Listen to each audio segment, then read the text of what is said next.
माननीय पोलीस आयुक्त मिलिंद भारंबे सर, आमचे जॉइंट सीपी श्री यनपुरे सर, आमचे डीसीपी पानसरे सर यांनी सक्त सूचना दिलेल्या आहेत की कोणत्याही प्रकारे हातभट्टी दारू, अवैध दारू, गावठी दारू हद्दीत दिसायला नको, चालायला नको।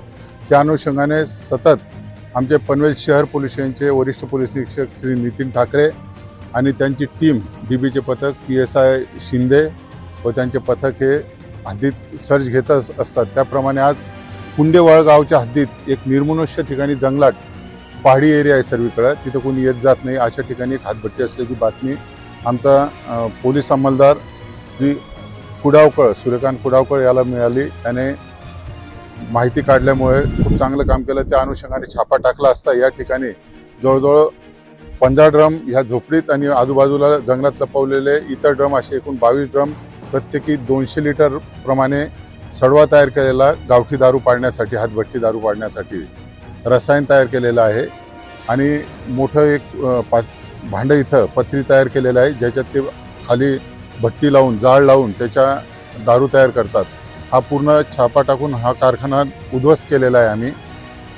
आणि आरोपी जो कोणी असेल त्याचा शोध घेत आहोत आणि त्याची माहिती मिळालेली आहे। आमचे पथक त्यासाठी गेलेले आहे। आरोपीवर कठोर कारवाई करून गुन्हा दाखल करून पुढे त्याचे प्रिव्हियस रेकॉर्ड काढू सर्व आणि अटक करू आणि पुढची प्रतिबंधक कारवाई सुद्धा आरोपीवर केली जाईल।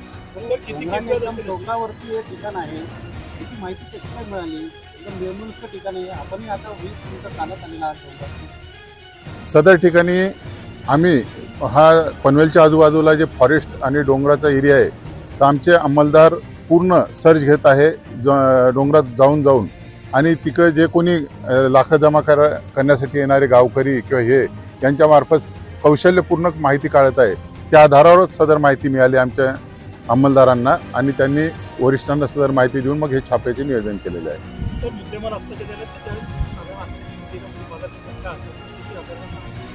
सदर मुद्देमाल पुन्हा आता पंचनामा कारवाई चालू आहे, तरी कॅल्क्युलेशन केलं तर 1,00,000-1.5 लाखच्या वरती तरी याची पूर्ण कॉस्ट जाऊ शकते। पूर्ण वस्तू त्यांनी पाणी बाजूने डबक्यातून पाणी आणलंय, त्याच्यासाठी इंजिन वापरलेलं आहे, पाईपलाईन केलेली आहे। हां, तर 2 लाखाच्या वरती सुद्धा याची किंमत जाऊ शकते। त्याचा सविस्तर पंचनामा चालू आहे आता। ही भट्टी आता नव्यानेच ओपन झालेली आहे, त्यामुळे इथं पूर्वी भट्टी नव्हती। आता याच्यानंतर ही भट्टी इथं कधीही ओपन होणार नाही याची दक्षता पूर्ण घेतली जाईल।